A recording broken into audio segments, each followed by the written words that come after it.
콘스탄티누스 대제 사후부터 테오도시우스 대제가 죽기까지 약 60년 동안 로마 제국의 흐름을 살펴보겠습니다. 콘스탄티누스 대제의 장남은 크리스푸스입니다. 그는 리키니우스와의 전투에서 공을 세우며 유능한 후계자로 인정받았지만 아버지에 의해 처형되었습니다. 이유는 정확히 알려져 있지 않지만 계모인 파우스타에 의해 처형되었다는 가설이 널리 알려져 있습니다. 둘째 부인 파우스타는 첫째 콘스탄티누스 2세, 둘째 콘스탄티우스 2세, 셋째 콘스탄스 이렇게 3명을 낳았습니다. 콘스탄티누스가 후계 구도를 명확히 하지 않은 채 사망했기 때문에 3년에 걸친 협상 끝에 황제 선출에 대한 타협안이 도출되었습니다. 장남 콘스탄티누스 2세가 브리타니아, 갈리아, 히스파니아를, 막내 콘스탄스가 이탈리아, 아프리카, 판노니아를, 둘째인 콘스탄티우스 2세가 아시아와 이집트를 차지하기로 해서 핵심 요충지인 동방은 둘째가 장악하게 되었습니다. 저의 첫 책인 저스티스의 한 뼘 더 깊은 세계사 유럽편이 여러분들의 성원에 힘입어 펀딩 기간 동안 목표 대비 1298%의 달성률을 이뤄냈습니다. 이제 펀딩이 끝나고 2025년 4월 23일부터 온라인은 물론 오프라인 교보문고에서도 판매가 시작되었습니다.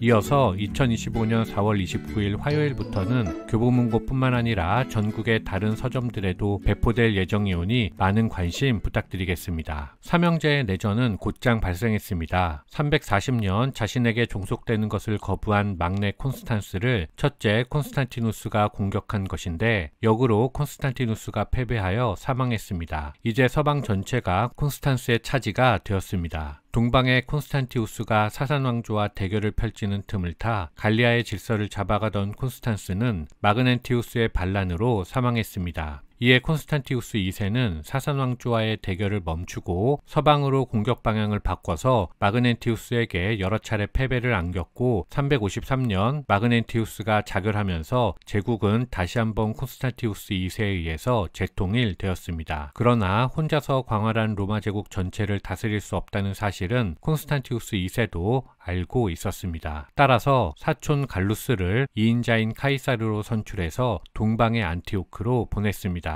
25세의 젊은 갈루스는 야망도 크고 뛰어난 인물이었는데 콘스탄티우스 2세는 이 사실을 알아채지 못했을까요? 중국 같으면 아예 4살짜리를 카이사르로 임명해서 꼭두각시처럼 가지고 놀았을 텐데 말입니다. 어쨌거나 형제간의 굴육상잔을 옆에서 지켜본 갈루스는 콘스탄티우스 2세를 믿지 않았습니다. 선천적으로 의심이 많았던 콘스탄티우스 2세 역시 갈루스를 믿지 않는 것은 마찬가지였습니다. 그랬기 때문에 갈루스는 자신의 부하들을 데리고 파견지로 갈 수 없었습니다. 대신 콘스탄티우스 2세 휘하의 장수들이 같이 보내졌습니다. 갈루스가 잠재적 경쟁자가 되는 것을 막기 위한 조치였지만 갈루스는 그 부대를 가지고도 많은 성취를 이루었습니다. 위협을 느낀 콘스탄티우스는 354년 갈루스를 소환해 체포하고 참수했습니다. 능력이 있으면 죽여버린다. 그리고 충신의 부재로 국가는 만국의 길을 걷는다. 어쩌면 갈루스는 명나라 원숭안과 같은 운명이었는지도 모르겠습니다. 어쨌든 갈루스는 사망했지만 콘스탄티우스 2세는 여전히 제국을 경영할 다른 동료가 필요했습니다. 그래서 다음으로 임명된 인물이 바로 배교자로 알려진 율리아누스입니다. 그 역시 젊지만 뛰어난 인물이었습니다. 갈리아로 파견된 율리아누스는 갈루스가 범한 정치적 실수를 답습하지 않으려 조심했습니다. 따라서 게르만족 침입을 방어하는 데만 힘을 쓰면서 로마의 일시적 중흥을 이끌었습니다. 하지만 그의 방어적 스탠스가 문제를 일으켰습니다. 갈리아 지방 관리들의 부정부패를 막았기 때문이었습니다. 매간매직이 힘들어진 관리들이 콘스탄티우스 2세를 부추기며 율리아누스를 위협했습니다. 그래서 콘스탄티우스 2세가 직접 율리아누스를 정리하기 위해 나서는 순간 동방에서 사산왕조가 다시 위협을 가해왔다는 소식이 들려왔습니다. 콘스탄티우스 2세는 이를 막기 위해 동방 원정을 떠나면서 대신 율리아누스에게 그의 부대를 자신의 원정에 참가토록 명령했습니다. 이것은 율리아누스의 군사력을 약화시키기 위한 계략이었지만 율리아누스가 이를 알아차리고 명령을 거부했습니다. 율리아누스의 부대들은 이 결정에 환호했고 그를 아예 자신들의 황제로 추대했습니다. 이에 분노한 콘스탄티우스 2세는 361년 율리아누스를 정벌하러 출전했지만 병사했습니다. 콘스탄티우스 2세는 후계자가 없었기 때문에 율리아누스가 단일 황제가 되었습니다. 율리아누스는 기독교인으로 자라났지만 어렸을 때 자신을 감금했던 자들이 신봉하는 기독교보다 헬레니즘에 더 매력을 느끼던 인물이었습니다. 따라서 콘스탄티노플에 입성한 율리아누스는 이교를 제재하는 법들을 폐지함으로써 자신이 헬레니즘을 믿는다는 사실을 알렸습니다. 기독교 입장에서는 배신 행위였습니다. 그는 알렉산드로스처럼 광활한 동방을 정복하고 싶었습니다. 따라서 안티오크를 거점으로 곧장 페르시아 진격을 준비했습니다. 그러나 시리아는 기독교의 도시였습니다. 율리아누스는 사람들이 자신을 웃음거리로 여기고 있다는 사실을 알고 심한 좌절감을 느꼈습니다. 하지만 이제 와서 계획을 멈출 수는 없었기 때문에 그는 동쪽 공격을 감행했습니다. 그는 샤프루 2세와 치열하게 싸웠지만 말에서 내렸을 때 어느 누군가에 의해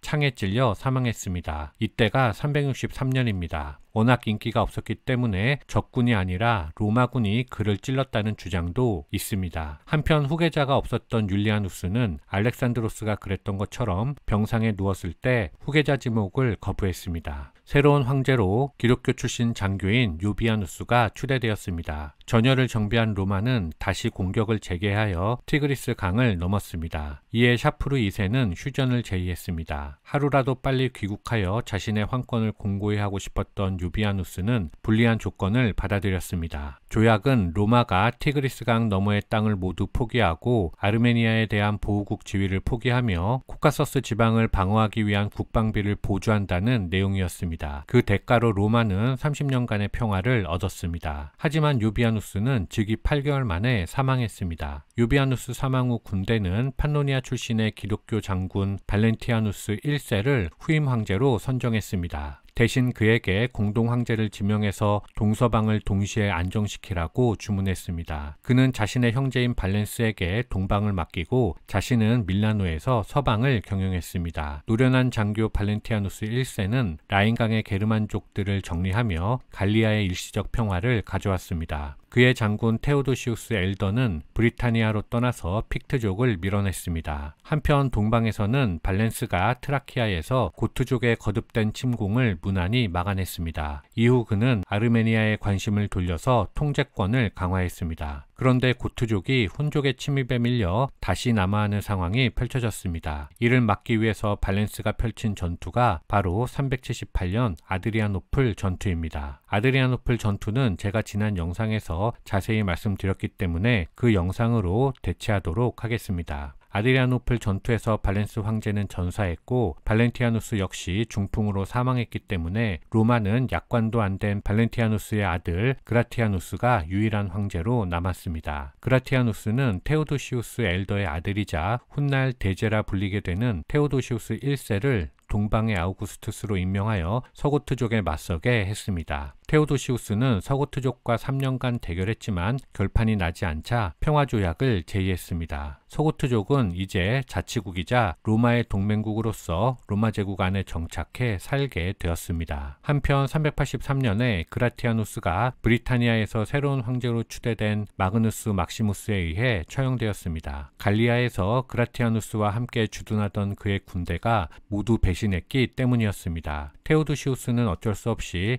일단 막시무스를 서방을 맡은 황제로 묵인했지만 양측은 곧 일리리아에서 만났고 전투 결과 막시무스가 패배하였습니다. 그리고 338년 막시무스는 결국 항복했습니다. 이후 서방은 명목상 그라티아누스의 이복 동생인 발렌티아누스 2세가 즉위했지만 실제로는 테오도시우스의 지휘 하에 있던 프랑크인 사령관 아르보가스트에 의해 경영되었습니다. 아르보가스트는 로마의 고질적 병폐인 병력 부족에 의해 어쩔 수 없이 기용된 게르만 용병 대장이었는데 그는 392년 발렌티아누스 2세를 죽이고 자신의 꼭두각시 에우게니우스를 서방의 황제로 추대했습니다. 게르만족 출신으로 스스로 로마 황제가 될 수 없었기 때문이었습니다. 이에 테오도시우스는 서방으로 진격했고 둘은 394년 아킬레이아 프리기두스 강에서 만났습니다. 전투는 테오도시우스의 승리로 끝났고 그는 다시 한번 로마를 재통일했습니다. 하지만 그는 승리를 거둔 지 5달 만에 밀라노에서 건강 악화로 병사했습니다. 그는 동방을 18세에 불과한 첫째 아르카디우스에게, 서방을 10살짜리 둘째 호노리우스에게 맡겼습니다.